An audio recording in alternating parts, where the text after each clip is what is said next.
Hey, everybody. Welcome to the Jim Masters Show Live Entertainment Lifestyle Variety Talk Show series. Hope everybody's doing well today. Hope you had a terrific holiday weekend for those who celebrated Labor Day holiday here in the United States.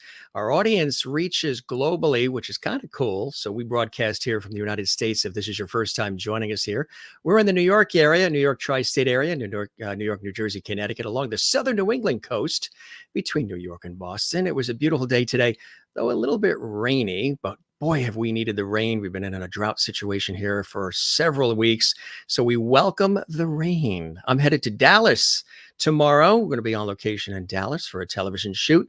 It's a busy, busy week. I hope whatever you're doing, you're having a good day. If you're not, stick with us. As you know, our Entertainment Lifestyle Variety Talk Show series is designed to inspire, entertain, educate, inform. Just have a good time with all of you, too. It's warm, conversational, and we welcome everybody. Now, if you guys would like to chat amongst yourselves while the show is live, we invite you to do that. You can do it right now in our JMS Loverty chat room that is open. It's available. You guys like to say hello to one another, which I think is very, very cool. When you subscribe to our YouTube channel, which is the channel you're watching right now, that's Jim Masters TV. It doesn't cost anything. I don't know why they call it subscribe. It doesn't cost anything. You just click that red subscribe button. You can also post and comment right now in our JMS Loverty chat room exclusively when you subscribe to the YouTube channel. Again, busy day around here. Hope your day is going well. Everybody watching in the United States, Canada, Europe, Asia, Africa, Australia, New Zealand, Iceland, up, down, north, south, east, west, we welcome you all.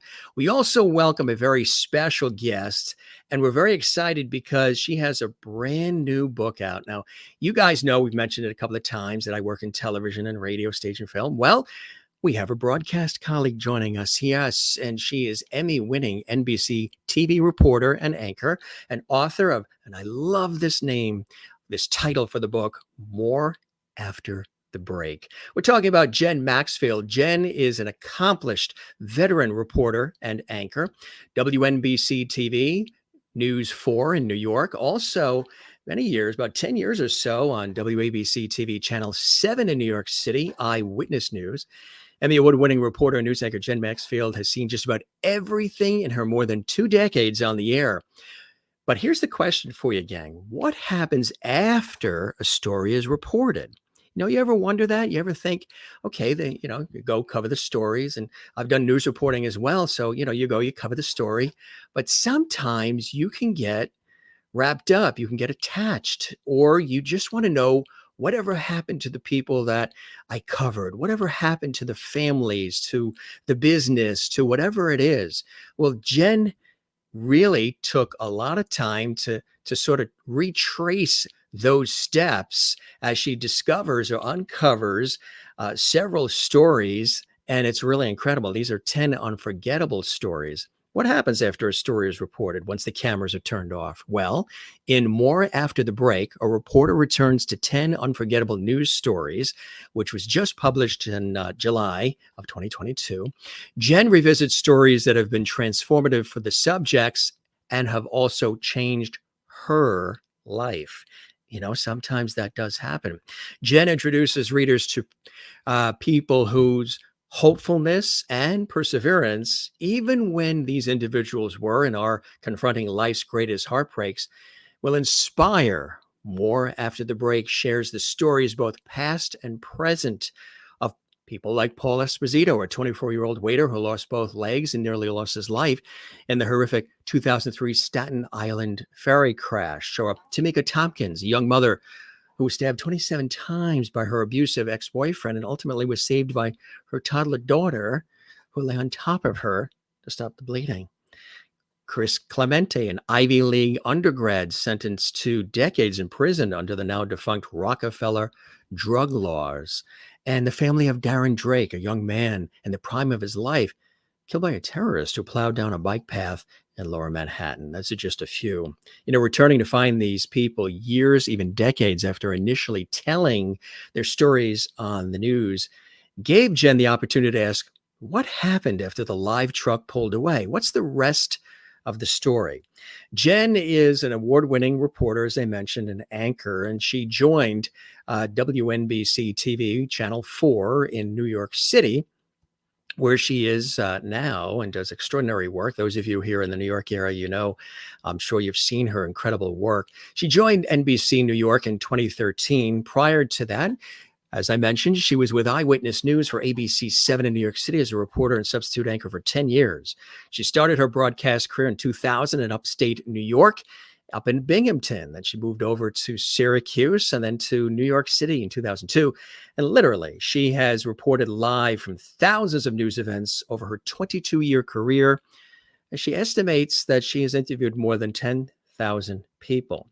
Jen, as well, is an adjunct professor at Columbia Graduate School of Journalism at Columbia University in New York and a graduate of the class of 2000. And she enjoys coming back to her alma mater to educate a new generation of journalists. So she's truly paying it forward. And we are very honored to have her here on the show. We're going to talk about some of those stories that have really changed her and have stuck with her all these years. And she wanted to dig in deep and see whatever happened to the folks that were covered and the stories that were covered.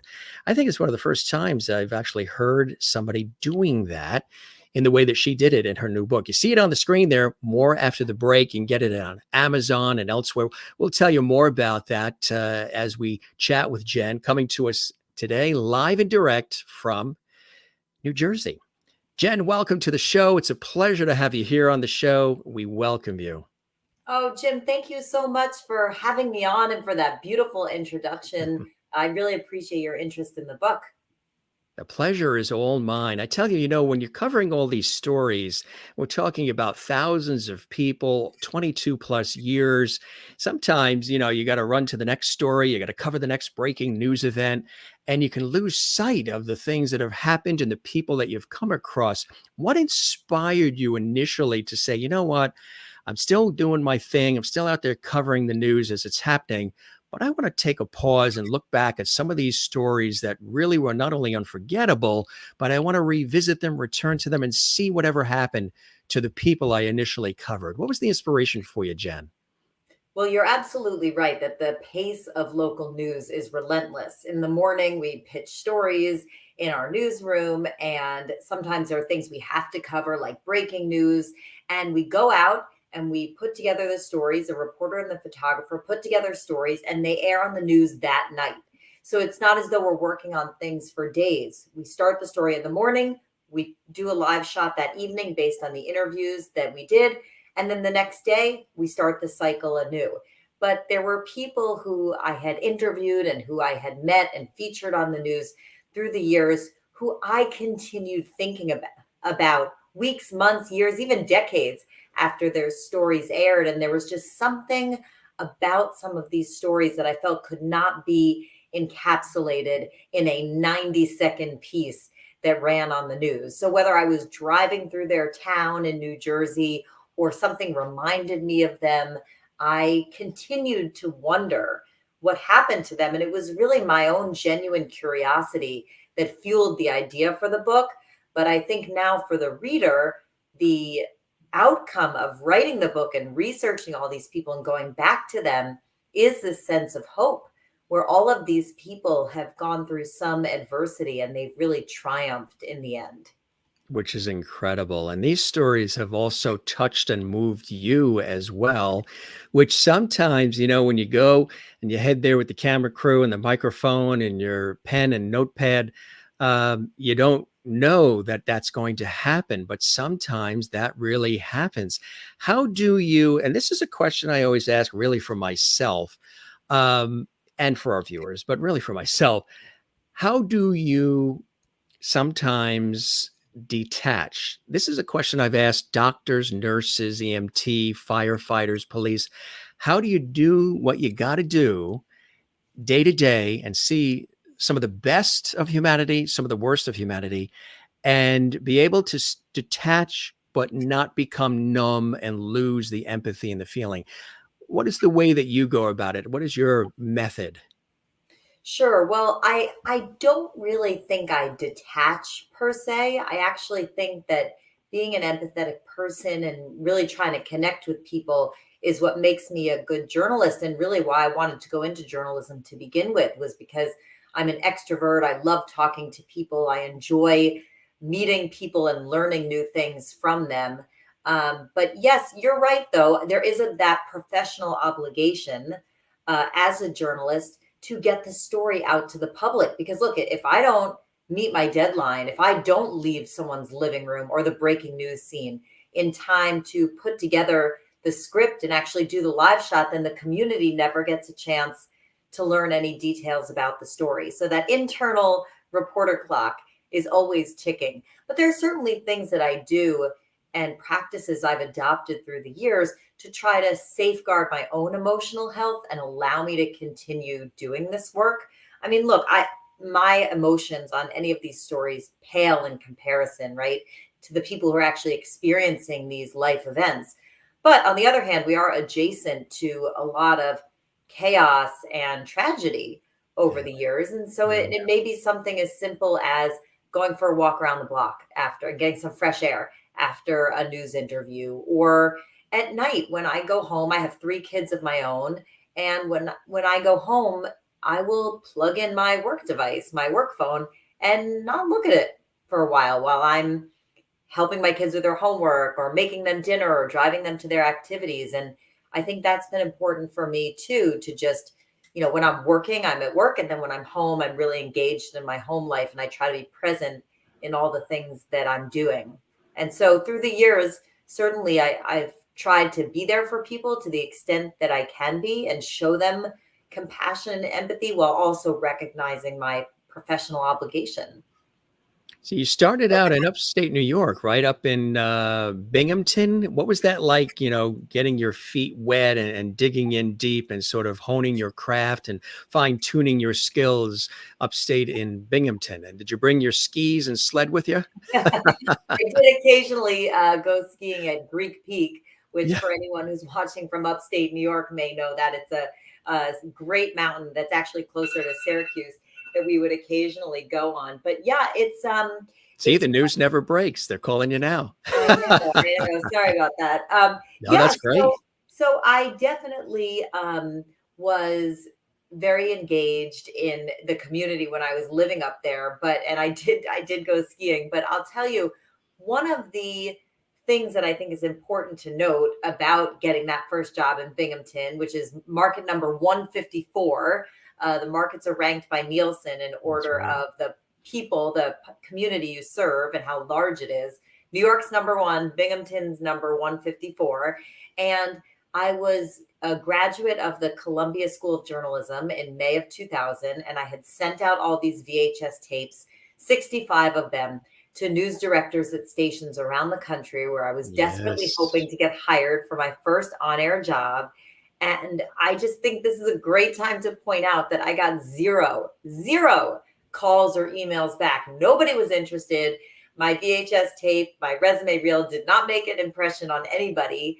And it wasn't until I actually did a road trip to Binghamton, New York, and called the news director and said, "Hey, I'm in town. Do you have 5 minutes to meet with me?" And that was how I eventually got that job. But it was a struggle. Getting people to hire me for that first job, getting people to take a chance on me. And I'm grateful that the news director there did. And then once I got started, I just felt like I was doing the job that I had wanted to do. People don't realize that there was a time when you did have to put together and edit those tapes, VHS, or even the 3/4 inch tapes, the big bulky Sony 3/4 inch, remembering those well, and going in and spending hours editing them and trying to break it down. What do I put first? And then sending them all out, which was expensive to do because, it's bulky tape, and then hope that somebody likes it. But then, of course, they get like 500 of them a day or something. So it's changed, dramatically now with the online, but I'm glad that, people realized your true talent, and not just your talent, Jen, but your passion for what you do, telling the stories in a soulful and heart-centric way like you do. From Binghamton, then it was on to Syracuse, right? Right. Oh, and by the way, about those tapes, I don't know if you remember this, Jim, but the other thing about those tapes, this is obviously life before YouTube, is then when you go into the news director's office for the interview, you could actually see everybody's tapes All of them piled there. up in the news director's office. You have this visual representation of all your competition, right? And so that Yes. was pretty intimidating sometimes too. And I think I read somewhere that maybe on average they'd watch 15 to 30 seconds of your That's tape it. before popping it out. So the whole Yes. thing sometimes felt like an exercise in futility. But yes, so anyway, I worked in Binghamton for a year, and then I was hired up in Syracuse, New York, which I think at the time was number 83 or 84 in the Nielsen rankings. And then I was fortunate enough, the timing worked out perfectly. Eyewitness News in New York City, the number one station in the number one market, needed a New Jersey reporter back in the fall of 2002. And that just so happened to be when my contract was up in Syracuse. And so I was hired to be the New Jersey reporter for Eyewitness News when I was 25 years old. That's absolutely unbelievable, because usually from Syracuse, then it's on to maybe San Diego or Phoenix or Orlando, and then you but to go right from upstate to downstate and to WABC 7, that must have been an extraordinary feeling for you when you got that contact, huh? Yes, it was. And it was the news director at Eyewitness News at the time, a man named Kenny Plotnick, who's been such a great mentor to me over the years. And he really did take a chance on me, and he saw what he viewed as potential in me. And certainly he saw that I had the work ethic to want to work hard and really do the job well in New York City. And I remember when I got the job, I was so excited. And I was reporting on New Jersey, and then they started a weekend morning newscast a couple months after I began. And can you believe I was working 6 days a week? When I first started back in 2002, I'd report on New Jersey Monday through Friday, and then go in and do the weekend morning show as the reporter there too. And in fact, my husband, who I met in college in a class, he was living in New York. So I was thrilled to be back in New York, closer to him. And the two of us got engaged the day after Valentine's Day in 2003. The reason being that I had to cancel on him on Valentine's Day to cover a snowstorm. Cover a So snowstorm. you can really see my commitment to using that. Not that I knew what was coming, but yeah, that's kind of a funny story about being a new employee somewhere and not really being able to say no to the storm coverage. Did you work with Michelle Charlesworth? And I know her. She's fantastic too. Oh, yes, she's a friend Channel of 7. mine, of Yeah, course. And in Channel fact, our 7. first children were born within a week of each other. So we went Really? through that stage of life together. That is incredible. So do you remember the first story you covered at Eyewitness News at ABC 7? Do you actually remember the first story? Oh, absolutely. I'll never forget it. I'll never forget how scared I was on that first live shot. I mean, I remember like it was yesterday, and it still makes me feel nervous just now. So yes, it was October of 2002, and New Jersey was making some security changes to the way that the DMV, as it was called at the time, did driver's licenses. And just remember, this was just about a year after 9/11. So there were a lot of security upgrades happening. And my first live shot was right outside Trenton. And I just remember I rehearsed that a lot before actually going on the air. And an interesting life lesson I learned at ABC, at Eyewitness News, was that I would finish these live shots and I would think, oh, I really messed that up, or I didn't say that correctly, or I forgot to say this, and that was horrible. And my parents, of course, who live in New Jersey also, they'd be recording all of these. This is, again, back before streaming. Your folks did that too, huh? Yeah, so they'd record it, and then I'd watch it later, like game tape, right, to try to Yes. get bigger. And I'd realize, well, that actually wasn't so bad. So in my Right. head, I felt like Right. in the moment, oh, I really messed that up. But in fact, when I actually watched it later, it looked fine. And so I Right. sort of tried to take that energy going forward, which is you may have some self-doubt in your head, but the way, if you present with confidence and with passion, typically people will respond to that. And it's usually a lot better than you feel like it was. Oh, absolutely. I remember myself too, many times when I was doing something on television or even on radio, and everybody would be saying, "Oh, that was great. You nailed it. It was terrific. High five." But I myself wasn't so sure because you have your own built up expectations of what it is you just did. So it takes me time. I've had these conversations on the show and elsewhere. It takes time to be emotionally removed from what you just did because you have that emotional investment in it and the expectation. So you may have all of this fanfare around you, everybody saying, great, it's terrific. All right, perfect. But you're sort of reviewing it and you're like, gee, let me, was it that really that good? Was it matching what they're saying? But now if you pull things out from 5 years ago, 10 years ago, 15 years ago, and you look at it, you're like, under those conditions with everything that was going on, that actually wasn't half bad.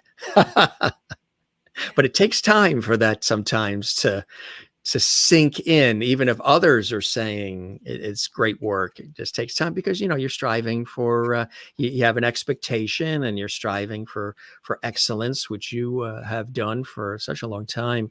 So what was it like working with the team at Eyewitness News, WABC? I mean, the station known for Roger Grimsby, Bill Butel, and so many legends over the years. Well, it was an amazing place to work, and I think one of the reasons that I was able to hit the ground running was because very quickly I earned the trust of the photographers I was working with. And so here I am, I'm 25 years old. I had grown up in New Jersey, so it wasn't as though I was unfamiliar with the area, but having not reported on it before, I was pretty green. And I was working with photographers who had been at the station for decades. And I think that I projected an air of collegiality, and I really always have felt that we work as a team, and I was very open to learning from them. And as you know, I mean, the photographers at work, we work as a team, we have each other's back. We're Yes. covering these stories together, and it was really my relationship with them, which I also write about in the book, the importance of that relationship between the reporter and the photographer, and being open to learning from them, that I do think helped me out a lot in New York. Absolutely right. It really takes a team. It takes, the camaraderie that you build with the photographer. And then if in the studio, everybody else, directors, lighting, producers, definitely the makeup artist. Oh, I didn't have a makeup artist. That's actually one of the misconceptions. Sometimes No, people they've think, gotten rid of a lot. Yeah. well, but I mean, we never had a makeup artist when we were out reporting Right. live on stories. I mean, the Right. only There was no time, time. Yeah. well, no, they're just, I mean, they would have had to come with me to Trenton, New Jersey. I mean, that would never happen. So, No. yeah, that's one of the misconceptions about local news, that, oh, someone must be doing your hair and makeup. And in fact, I'm doing my own hair in the morning, and usually I'm doing my makeup, those little mirrors like in the visor of the car. I'm usually doing my makeup in those about 15 minutes before the live shot. It's like the last thing on my mind most of the time. Exactly. Yeah, you got to get to the store and you got to get there fast. So, and make it happen. So, then on to For New York, WNBC, and then 30 Rock, that beautiful building. How did that happen? How did that transition happen for you and the opportunity to go to Channel 4 in New York City? So, as I mentioned, Kenny Plotnick is a wonderful mentor of mine, and he hired me at Eyewitness News back in 2002.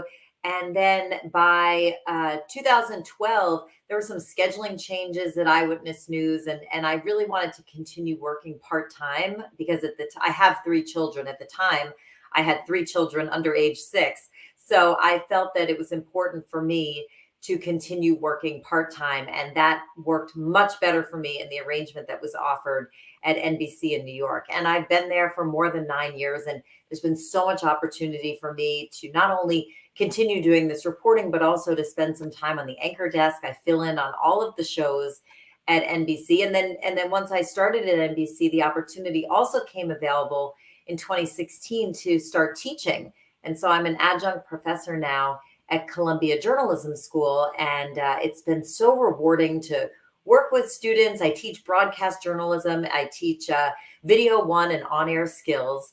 And as much fun as I have helping students in the classroom, I also really enjoy things like writing people's first recommendation for a job, and following their careers and offering advice along the way. I've been doing it for long enough now that some of my students may be on their second or third job.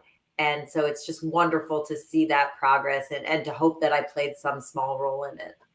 Isn't that beautiful? The paying forward because, the job is very busy and it's very demanding. And sometimes, you just get wrapped up in it all. But when you have an opportunity to pay it forward in the beautiful way that you're doing, I think hats off to you, Jen. That's really an inspiring thing to be doing.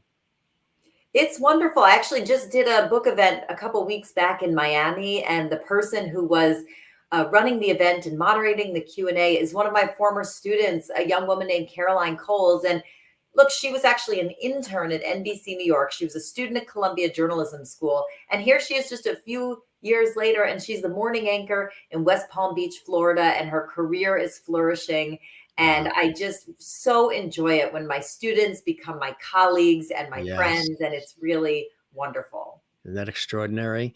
So, how did you now this had to be difficult because there's so many stories that you've covered over the years and so many people in these public roles, that we have. There's so many different people you meet, but there are stories and there are people who do stand out. How did you select out of the thousands over all these 22 plus years these particular stories? What is it about these stories that still even resonate with you today, Jen? A lot of it was just based on the people I was still thinking about, even the people I was still dreaming about, which gives you a sense of how deeply embedded some of these people were in my subconscious. But yes, I mean, look, I certainly estimate I've done more than 10,000 interviews. Some of those interviews may have been something like, how was the Billy Joel concert? Or what do you think of this new red light camera outside your house?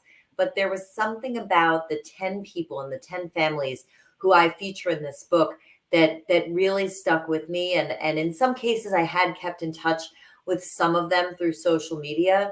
But in general, I did have to go back out and find them again, which was not always so easy to do. And in fact, some people I never found, and some people politely declined.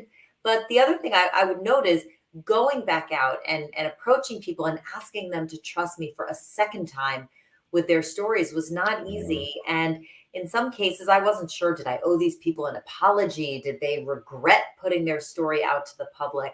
And so that part of researching the book was very rewarding as well, to have those conversations with people. I love the title, More After the Break. How'd you come up with the title? Oh, well, do you want to know something? That was not my first choice as a title, although I love it now. So thanks to my publisher, Greenleaf, for really helping me develop the More After the Break title. Originally, my working title was The Rest of the Story. But do you remember Paul Harvey used to do that Oh, segment absolutely. called The Rest of the Yes. Story? So Sure. they thought it was too similar to that, and that the rest of the story was sort of already in people's minds. And so we use More After the Break because, as I'm sure you know, it's one of those catchphrases that you say before you go to a commercial break, and it seemed to encapsulate what I was doing, is going out to find out more after I took a break from the stories. The stories are riveting, the ones, and I just mentioned just a few of them in the beginning, in the introduction. And I just can only imagine, what it was like to cover them initially, but then to sort of revisit, like the story of Paul Esposito, the 24-year-old waiter who lost both legs and nearly his life in that horrific 2003 Staten Island ferry crash. And we remember that crash. Um, Tell us about that particular story and revisiting that one, Jen. Absolutely. And when I covered Paul, I had not even been at Eyewitness News for a year. So this was a story that I reported fairly early on in my career. So here I am, I'm 26 years old. I'm rushing off to the Staten Island University Hospital. I'm going to do a bedside interview with a 24-year-old, really my contemporary. And I remember even at the time feeling like that could have been me in that hospital bed. That could have been anybody. This was a young man, Paul Esposito, who was working as a waiter in Manhattan. And he was taking the Staten Island ferry home to his family's house in Staten Island. And the ferry conductor had taken some pain medication the night before and passed out at the controls. And the ferry slammed into a concrete maintenance pier. And it was really a horrific crash. I mean, people standing blocks away said it sounded like a bomb. Yeah. And the way that the whole side of the ferry was sheared off sent walls crashing down on the passengers inside, including crashing down on Paul Esposito's legs. And he never saw his legs again. And if you can imagine, here's this young man, he's lying on the floor. There's been this horrible accident and he has no legs. So just imagine what this must have looked like. It looked like he was already half gone to most people on the boat. But the reason chapter 1 is titled Angel on the Ferry is because there happened to be a young woman named Carrie Griffiths who was a tourist from the UK, but she happened to be a nurse. And she fought for Paul's life. And she is the reason that he's alive today. And I remember reporting on that story about her heroics and interviewing her and interviewing Paul and seeing him still smiling and laughing and being optimistic and just being this incredible young person with so much light and optimism despite what had happened to him. Yeah. And it was just fascinating to reconnect with Paul for the research for this book, go back and report his story. And look, I'd love for people to read the book. I don't want to give away too much, but suffice it to say, he's really thriving and he's an advocate for other people with disabilities now. And he's just had an incredible life. And the first chapter, that Angel on the Ferry chapter, is one of those stories where I reported it at the time. I knew what I knew back in 2003, but through all the research that I did for the book and working with one of my research assistants who was a former prosecutor on getting a lot of legal documents and really showing people a side of that disaster that they may not have seen before and told through the eyes of this incredible survivor, Paul Esposito.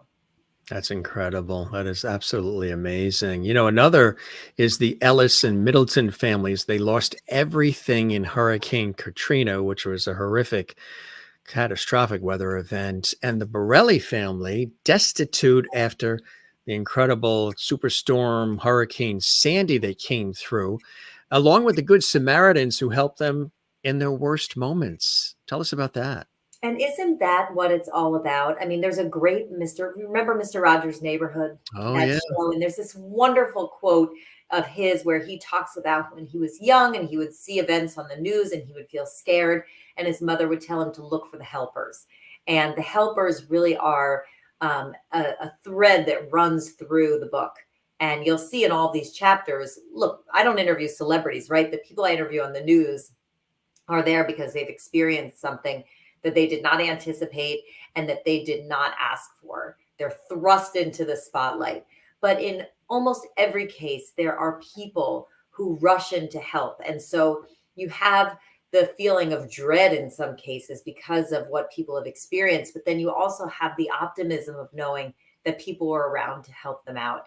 And that's exactly right. I mean, in the case of Hurricane Katrina, that's actually the one story in the book that was not reported in the New York, New Jersey area. I flew down to Biloxi, Mississippi, and reported on that historic storm in Biloxi and Gulfport. Chapter 2 really gets into more of the behind the scenes on what's it like to cover a natural disaster and what is it like to have to live in the same conditions that you're reporting on with no power, no water, no gas, no food, no water. So that sort of thing. And then to your point, the Borelli family, it's such a beautiful story. They were living in Staten Island. And here they are. They have no heat. Their daughter was sick. We reported this story on the news. And what was so beautiful about it is the outpouring of support that followed the airing of that story.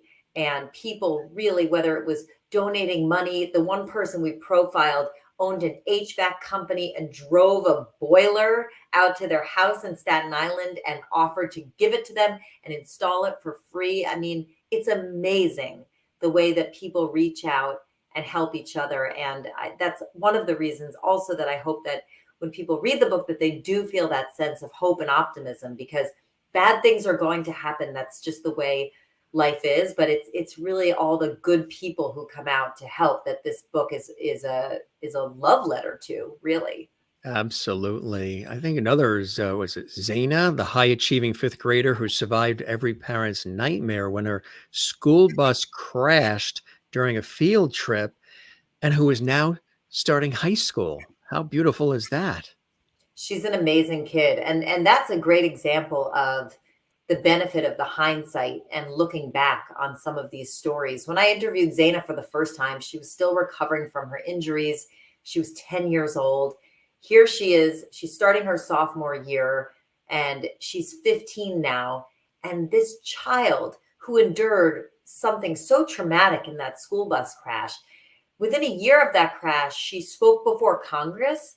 She went to the State House in New Jersey and lobbied the governor and other lawmakers. And school buses, both here in the state of New Jersey and around the country, are safer today because of that child, because of Zaina Manahan, and because she had the courage to use her voice as a survivor of that crash and to speak up and ask for more safety measures to be put in place for other kids on school buses. And that's what I mean. I mean, look, there's this quote that says news is the first rough draft of history. And that's really what we're doing in those initial live shots.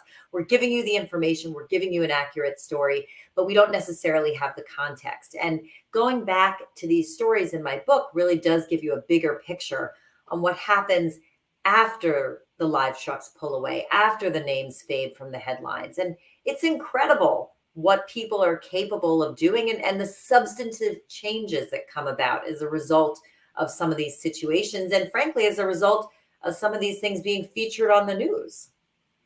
Do you have a preference for being in the studio or being out on location? You know, some people, they love anchoring. Some people, they love the reporting, getting out in the field. Or do you like both?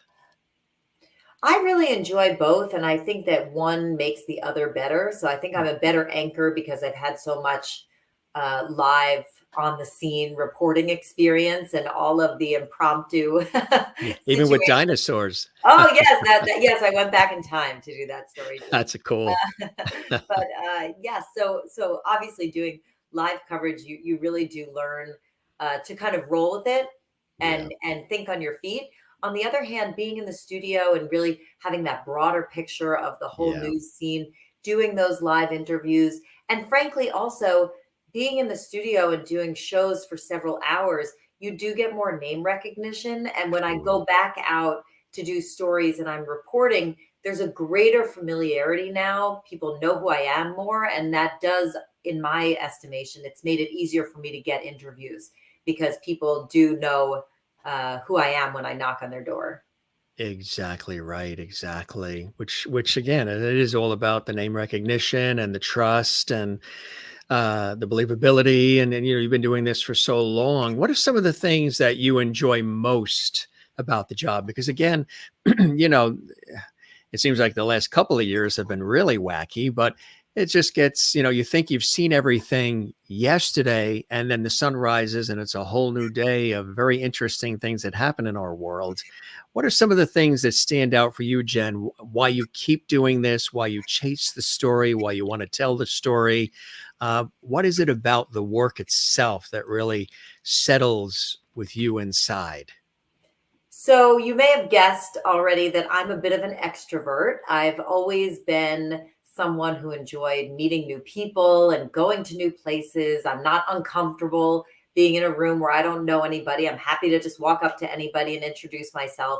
And so that aspect of the job is so enjoyable to me, to go out and meet people and report on their communities and learn from them. I really do enjoy the fact that no day is different and no day is the same, I should say. And I'm able to just go out and really learn from people every day. And then the other aspect of the job that I really enjoy is the writing. And another misconception, I think, is people think sometimes that we don't write our own stories. In fact, when I told people I was writing a book, I was asked multiple times if I was actually writing it or did I get a ghostwriter? And I said, no, I'm actually writing it. And by the way, I also write my stories at work. So I think the combination of enjoying meeting new people and loving to write, those two things together are the two things I enjoy most about the job. How about the travel? Do you end up traveling a lot with the job?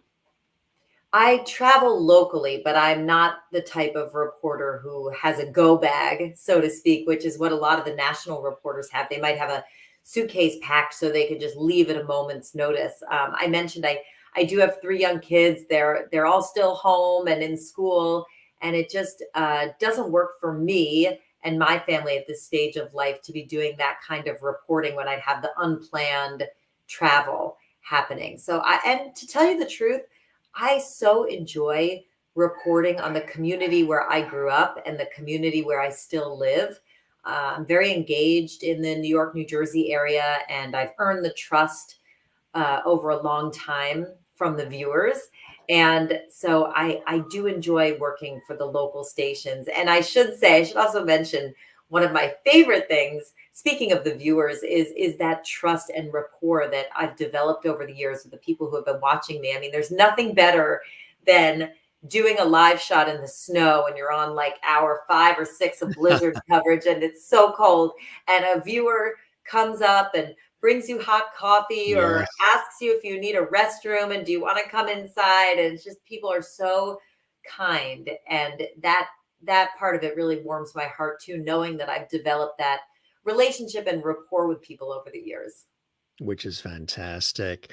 Is there anything that you have thought about that is there a dream story, a dream report other than the thousands you've already covered? You've probably covered everything you could possibly cover, but is there a subject matter, a topic, or a dream assignment that you have always had in your mind? Well, if anybody wants to give me a travel show where I just travel around the world over the summer on a beach That vacation, would be nice sure, and I'll spiffy. I'll Yeah. take that. No, but for real, I would love to. I mean, I'd love to interview Serena Williams. She's one of my favorite public figures. She's been in the news a lot lately. Um, but Yeah. I guess I would say generally my favorite genre of story would be when something really miraculous happens, where it's a big enough story that it's prominently featured on the news, but something good has happened. So I'll give you 2 examples of stories like that that I've reported. One of them, the Miracle on the Hudson plane landing, which people may remember from Sully. 2009. Sully, right. So I was working that day. I was actually assigned to one of the hospitals. So I remember interviewing survivors, people. I mean, no one was even badly injured on that, which was such an incredible situation. So people who were walking out of the hospital fairly shortly after the crash, after just being checked out, and just interviewing someone who had just experienced this. It was incredible. Yeah. And then the other one I mentioned in my book, someone I'm still looking for, is a man named Lee Parker. I was never able to find him in the research for this book. And I covered Lee in 2016. He was homeless at the time, and he was in Elizabeth, New Jersey, and he had a job interview the next day. And he was walking past a garbage can at the commuter rail station in Elizabeth, New Jersey, and he spotted what looked like a new backpack. And he thought, oh, that'd be great for my job interview tomorrow. And he unzipped it, and a bunch of wires started coming out of it. And the friend he was with said, that's a bomb. We have to call 911. And in fact, it was a bomb. They called 911. They saved countless lives. The police were able to destroy it before it hurt anybody. And Lee was given the key to the city of Elizabeth. He was given an apartment and a job. And it looked like everything was turning around for him as a result of him being so heroic in that moment. And last I heard, he was living in the Philadelphia area, but I did get in touch with quite a few people in trying to find him, but I wasn't able to. But again, that was a wonderful story and really my favorite kind, because something good had happened. Disaster had been averted, and I was able to report on that. How has your family inspired you with the work ethic and the tenacity and the passion? I mean, I believe your father very prominent in the medical field, and your mother working with his practice as well. Yes, so I definitely learned the ethic of hard work from my parents. So, as you mentioned, my dad is a pulmonologist and always worked very hard. I would also note that I'm the oldest of 6 kids. So, if you want to think about how hard my mom worked, being Yeah. home with all of us, that was a very good lesson in hard work and leadership as well from my mom, raising all 6 of us. And yes, so my parents always instilled in us a work ethic and also a compassion. They raised us with the mantra to treat other people the way we wanted to be treated. And I still approach news stories with that mindset, that I really try to be sensitive to people and understand that whatever they're experiencing, the last thing I want to do is make it worse for them. And so Right. that is really the way that I approach people when I am asking them to trust me with their story. And that's the key, right? Exactly. And to be able to go back, the people that you went back to, were they all willing to be revisited, or did you have to sort of reestablish that trust with them? How did that work? All of a sudden, here's Jen Maxfield. Oh my God, I saw her many years ago, and she wants to know more about my story. That must have been fascinating to them as well.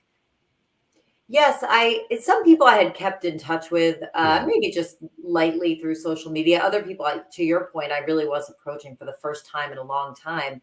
And it was so interesting and rewarding to have those conversations. And I actually wasn't sure what sort of reception I would get when I made some of these asks. I wasn't sure if I owed people an apology and, again, whether they regretted having these details of their lives on the news. And it also was not so easy to find everybody. One of the most unusual ways I had to find people was the Borelli family, who I was talking about before in Staten Island, who had the boiler installed for free when theirs went out. I had sent them several notes on Facebook, and they weren't responding. And I thought, well, maybe they're just not seeing it, because I didn't think that story was particularly controversial or that they'd have any bad memories of it from their interaction with me. So I Googled them and I saw that they were having a baby and they had a baby registry. So I thought, well, there's a card I know they'll read. And I mailed them a small gift from the baby registry. And in the card, I said something like, "Congratulations on the baby. And by the way, remember me? I interviewed you in Staten Island after Hurricane Sandy. Can we talk again?" And then they did get back to me, and they are part of the book now. But Wow, that's amazing, huh? I know. By the way, I'm reading some of the comments. Maureen is saying that my father must have been way overworked during the pandemic. He did work really hard. And actually, one of my brothers is a thoracic surgeon. And so he was also working with a lot of people who were struggling with COVID. So yes, we have a lot of doctors in the family. In fact, I was pre-med when I went to college. That's a fun fact. I Were wanted you to be really? a doctor like my dad. Yeah, I did a lot of sports. So Yeah, that's right. Yeah. wanted to be a sports medicine physician. And so I applied to college as a pre-med student. I took a lot of math and science classes, but I always wrote for the student newspaper. I just didn't really think of it as a career because I didn't know any journalists. I didn't even understand that career path. But then I applied for an internship at CNN at the United Nations and got that. And that sort of put me on the path for journalism. I loved it so much. You also covered and revisited Chris Clemente, the Ivy League undergrad sentenced to decades in prison under the now defunct Rockefeller drug laws too, huh? What was that like? And in fact, that was the subject of my master's project documentary at Columbia Journalism School. That's how long ago that was.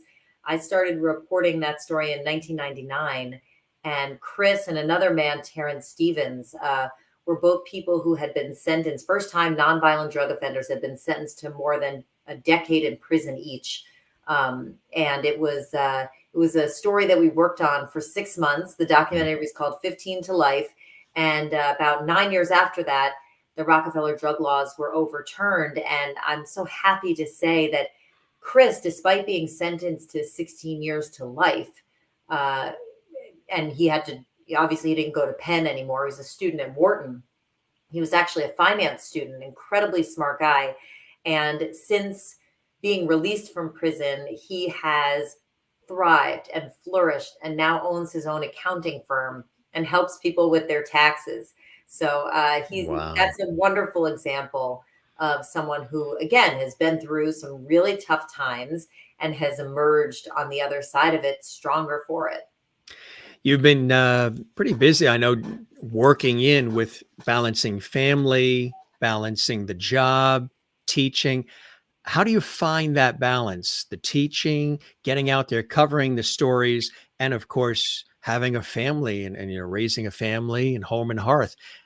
What's your secret, Jen, if there is one? Everybody's going to want to write this down. Well, I mean, I sometimes people say, how do you balance it? Or how do you do it all? The answer is I don't. So I have a wonderful husband who's always been really an equal parent to me. We both are very involved parents, and that makes a big difference. And we're also very fortunate that both of our moms live just within a couple miles of us, and so they're very involved with the grandkids.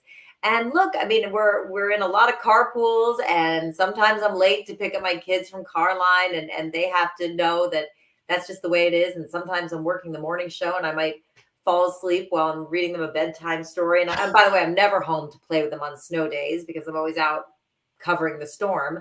But it really does give the whole family, just think, a sense of appreciation, and they support what I do. And I'm from a big family, and we all support each other. And so that's really part of it. And so I do rely on my family and friends to help me raise my children. And look, I've always enjoyed having a busy pace. I mean, 10 minutes before we got started on this podcast, I came home from picking up my son from crew practice. So there's always the balance. And some days the balance is off and you try to do better the next day. But I don't expect perfection from other people. And I don't think my family expects perfection from me, but they are my first priority. And work is also very enjoyable to me, and I get so much out of it. And I think that some of the appreciation I have for my life and the blessings of my life and my family have really been reinforced by doing this work and by seeing how quickly some of this can be taken away from people. And I think that's given me the attitude generally to just appreciate every day and the people in my life. I tell you. Well, this is terrific. Tim's been commenting throughout too. He says, you and everybody at ABC7 New York News and everybody from NBC New York News deserve lots of love and support forever. I love New York news. Oh, Thanks, thank Tim. you, Tim. Appreciate that. And God bless both parents. Both deserve total respect.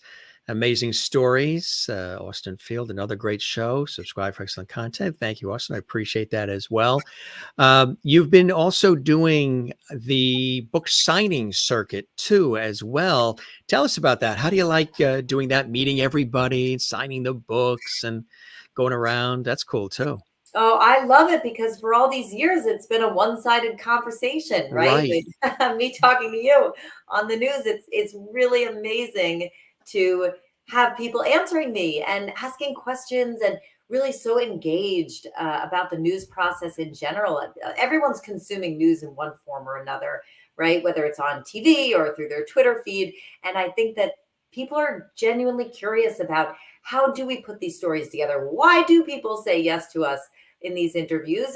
And I've heard from viewers over the years, why doesn't the news ever follow up on stories? We're always wondering what happens. So I hope this is an answer to at least some of those questions. And I hope that people understand that these microphones are not disembodied, right? When you see someone being interviewed and you see the little mic flag there at the bottom of your TV screen, there's a human being on the other side of that. And we are changed by these stories. And I thought that was worth writing about too. Absolutely. Yeah. And I'm sure there's many more stories to come that will touch you, and others will be touched from your reporting the stories.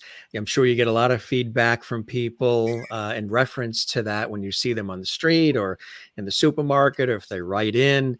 And that really touches you too, because sometimes, what I have learned too, being on television and radio, is sometimes you don't realize the people that you are touching who follow you throughout, your career. And then all of a sudden you get a letter from somebody. It could be, I once got a letter from a shut-in who said, I can't even get out of the house, but whatever I was doing on the air was touching them in a way that just made their day better. And I would imagine you get those kinds of, feedback letters or comments, emails as well, which really is the icing on the cake for these very unpredictable and often demanding, crazy, nutty, but fabulous careers in these industries. It does remind you why we do what we do, right? And writing a book certainly is such a solitary pursuit. And so now that the book is out there and people are reading it and they're enjoying it and they're really getting inspiration from it, that's the dream. That's what I was hoping would happen during all of those months when I was writing the book. I couldn't wait for the time when I could share it with people and where they would feel some of the same joy in reading it that I felt writing it. It's incredible. And how long did it take when you first put the, first sentence on paper and then knew that this was the final sentence and put the period at the end of that sentence? How long was that process? It took about 10 months to do the research and the writing. And it came about organically. It's not as though I had the outline made from the get go and, oh, I knew exactly what 10 stories it was going to be. I'd typically be writing one and researching the next and sort of thinking of one step ahead on what the next one would be after that. And Yeah. that's how the book took shape. And I didn't even write it in the order that it's now in. No, The right. way it's arranged now is in chronological order, Yeah. based on the date that they aired. But that was also not the order that I wrote them in. What was harder, starting the book or finishing it, knowing when you were comfortable enough to say that's the last word, the last sentence, period? What was that like? Yeah, that's a good question. I didn't even set out to have the number be 10 per se. That also happened organically. Starting the book, I will say, people like us who have been in the news and facing these tough deadlines for a very long time. Look, I've been writing in a moving van for 22 years. So Yes. it's not as though I wasn't able to write, even if there was a little noise in the house, or sometimes I even write in my car while I was waiting for one of my kids to finish an activity. So that really wasn't as much the issue. I think I set a high standard for myself and I wanted it to be as good as it could possibly be. And I also felt a great sense of responsibility since I am writing about people's lives and their families. And I felt a great responsibility to get it right and to really write it well. And the greatest review I've gotten on the book, which will be hard for anyone to ever top, is Darren Drake, the young man who was killed in the terror attack in Lower Manhattan in 2017. His mother said to me that when she read Darren's chapter, she said it was like he was sitting next to us on the couch again. She said, you made him come to life on the page. And I was so touched by that and Mm, honored that she said that. that is beautiful. That would go right to the heart and soul. That is, yeah, you're going to take that with you for a long time, Jen, I don't doubt. Beautiful work that you've accomplished here. Do you see another book in the offing now that you got this one out there? Did that bug bite you to want to write more? I don't know. I mean, I did really enjoy doing it. I need this one. I'm still on the book tour for this book. It's still very fresh and new. I definitely have not had the bandwidth over the last few months to think about writing anything else. But you never know. Never say never. To be Never. continued. To be continued. More after the break.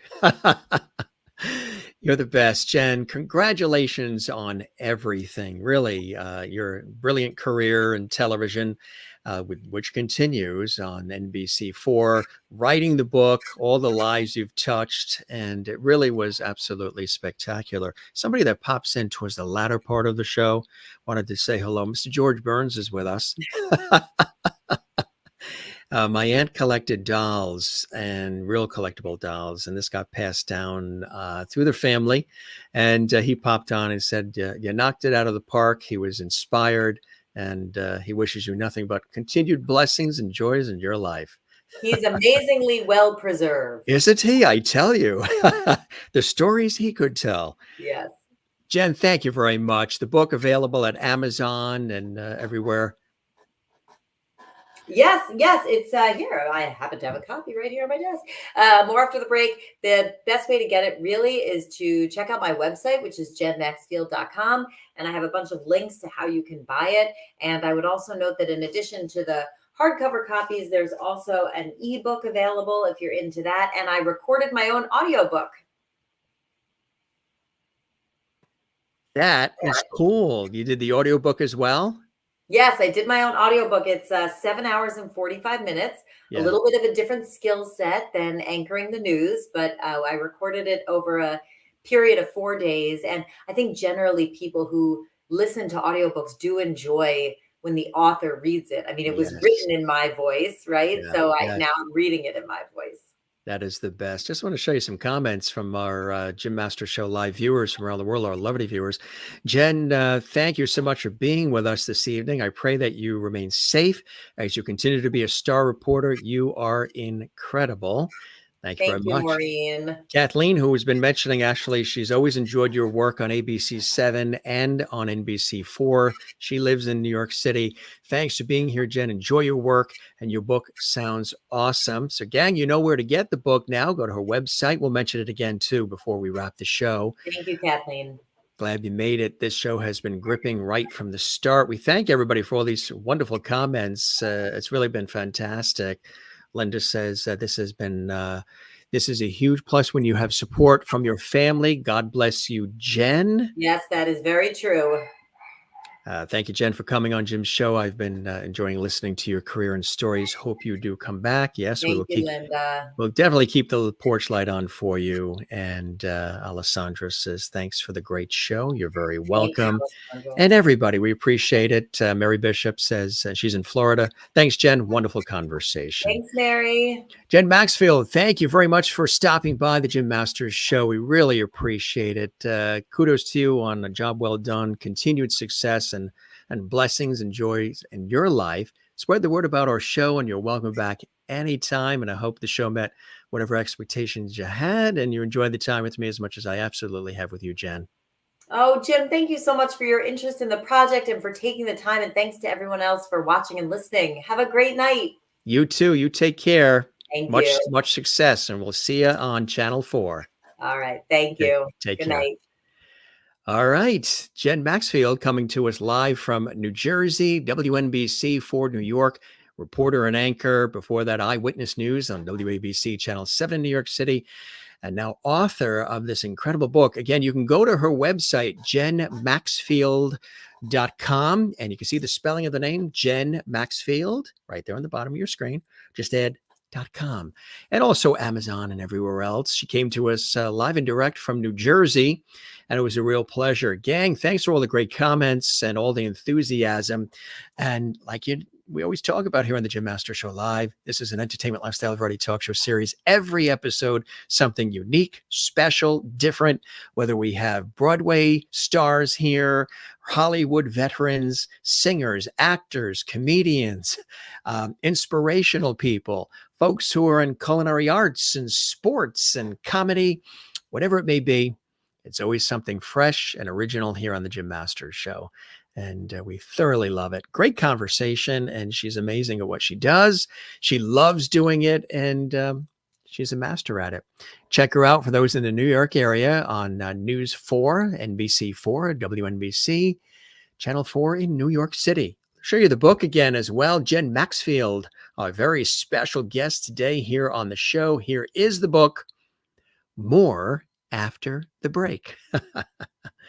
Really, really cool. And some amazing stories too. We didn't want to mention all of the stories because, you get the book and you get a chance to read it and enjoy it. Emmy-winning NBC television reporter, anchor, author of More After the Break, joining me today on this episode of The Jim Masters Show. Gang, if you enjoyed it, here on our YouTube channel, give us a thumbs up. We would absolutely love that.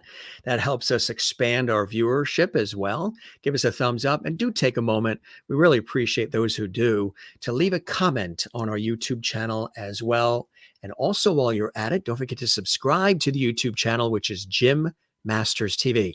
There are literally over 700 and I think 60 now, 760 episodes that we've done as of right now in just 2 years.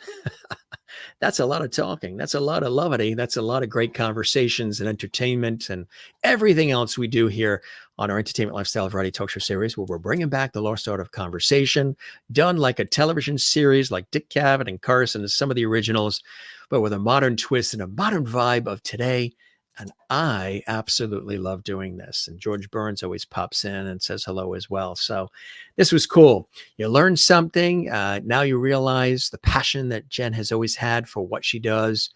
Not the easiest of jobs and career choices, but she maximizes it. And obviously, as she has shared in the book and shared with us on this episode of the Jim Masters Show Live, many of these stories really touch you right here And sometimes you want to go back and revisit and tell the stories and see the triumphs, see what has happened to people. I'm always thinking of that too. People I've interviewed, documentaries I've done, other people I've met across, my career in broadcast media and elsewhere. Whatever happened to this person? And like Jen said, she has stayed in touch with many people, and I try to do that as well. You have thousands of people you deal with, but sometimes there are those where they really touch your life in such an incredible way. And it's just really amazing. Thank you very much, Linda, watching in Florida. Jim, thank you, Jim, for having Jen on your show. I truly enjoyed listening to her. You're the best, Jim. Thank you very much. I really appreciate everybody watching. Alessandra Vaughn, good to see you. Alessandra, hope you're doing well. Nice to see you. You shared the show. Terrific on your social media. We love when you share the links on your social media. Thanks for the great show, Jim. Thank you, Alessandra. Maureen says, fabulous show this evening. I sure hope management has gotten the hint about how wonderful you are. I've said it about your guests, but this one's for you. Wasn't that a Barry Manilow song? This one's for you. The world is lucky to have you. Thank you very much. I really appreciate that. Lovely Maureen watching. Kind of you to say that, Maureen. Glad you enjoyed this episode. Thanks, Jim. Have a great night. Good night, all. You as well. Thank you very much. I appreciate that. And you did a super chat. Did you really? Oh, wow. That's cool. I don't see it showing up, but hopefully it's there. Maybe you have to do it again, or maybe it's a certain color or something. Yeah, we scrolled back. We didn't see the super chat as well. Maureen had said earlier in the show, Tuesday greetings, Jim and dear Liberty family, after an incredible weekend in La La Land. I'm so happy to be back at Liberty Hall. I hope you all had a fabulous Labor Day weekend. We sure did. We sure did. Everybody likes to say hello to everybody and to welcome each other. And I think that's a beautiful thing. This Entertainment Lifestyle Variety Talk Show series has certainly surpassed my expectations with all these shows, all these great guests, all this entertainment and all the great conversations and all the laughs we have, especially when we come at you live. Literally anything can happen, and usually it does. Jen Maxfield stopping by the Jim Masters ShowLIVE series. We thank her very, very much. Again, some really cool shots that we sort of sprinkled in of her doing her thing in studio, as well as out on location, getting the scoop, covering the stories. I'm sure we probably know a lot of the same people too. There she is doing book signings. Lots of books. They are available at jenmaxfield.com and also Amazon as well. Again, when you're doing this kind of work, you see and literally hear everything. And she certainly has. Binghamton, Syracuse, New York City, and beyond. Pleasure having her on the show. She's welcome back anytime, as are you. You're welcome back anytime as well. We're here for you all the time. Thank you very much for joining us. I am your host, Jim Masters. Thanking you for your time this time. Till next time. I'm headed to Dallas. Speaking of television, I've got a multi-day television project coming up. So we are taking a 6 a.m. flight to Dallas, Texas for that. But we have lots of incredible shows with amazing guests that are coming up. You're going to thoroughly enjoy all the great guests that we have. And I'm so excited about the guests that are coming. Tomorrow, Jeff Hanar is with us, multi-award-winning New York cabaret, concert, and recording artist. This is a really, really, really moving episode. He sings Sondheim, and he has a new album out and a new concert tour, and he's used Sondheim songs to tell his own personal, raw, and very open and authentic story. You're going to be moved by this episode tomorrow here on the show. Join us for that. Then we also have Scott Scoville, country music singer and songwriter, coming up on Thursday. And he's also president of Moo TV and Moo Creative. We're going to talk about him as well. Guess what? On Saturday, Julian Popoff, who's an incredible young new pop rock artist rising in the charts, originally from Switzerland, singer, songwriter, and musician. He packed up everything in Switzerland took the big plunge, came across the United States, and is making his name in Los Angeles and Hollywood. And he's going to be with us on Saturday, special afternoon time, 3 p.m. Eastern for those watching live right now. Did you ever see the episode with Loretta Swit, legendary actress, artist, author, animal welfare activist? She came to us live from New York City. She was amazing. Of course, she starred in MASH, but we talk about much more than just that on the show, right here on the Jim Masters Show. Again, really cool having you here. Guests come in from all walks of life, all different backgrounds, celebrity friends, and so much more. We love it. There's that super chat you did there, Kathleen Walker in New York City. Thank you very much. Awesome show with all kinds of emojis here, claps and hearts and smiles. We love that. That's so cool. Thank you for your support of the Jim Masters Show Live, Entertainment Lifestyle Variety Talk Show series. Kathleen, you're always so supportive. That's something, gang, you can do when the show is here. You can do super chat, super emoji, super stickers in our YouTube channel, Lovely Chat Room, or you can always do it anytime with super thanks that's on the channel as well. Dwight is here. He says, great fun guests, Jim. Thank you, Dwight. We appreciate that. That is absolutely fantastic and kind of you to write that as well. All right. We got to spin out of here. We've got to get a plane to Dallas at 6 a.m. But boy, we've got some great shows coming up. I invite you to stay right here on our YouTube channel, Jim Masters TV, to check them all out. We've got a lot of cool stuff, great guests coming up for you on the Jim Masters Show. Don't forget to spread the word. Tell everybody you know about our series. Binge watch all the other episodes. There's hundreds of them. And we thank you so very, very much for your attention, your kindness, your support. You can find me on Instagram, Twitter, and Facebook at Jim Masters TV. And thanks for being with us on this episode. As we always say, we don't say goodbye around here. We say see you later. We say moi loop, slancha, cheers, shalom, hasta la vista, avidazain, sayonara, take care, be well. Don't forget to take care of one another, and don't forget to love one another. Take care of yourself.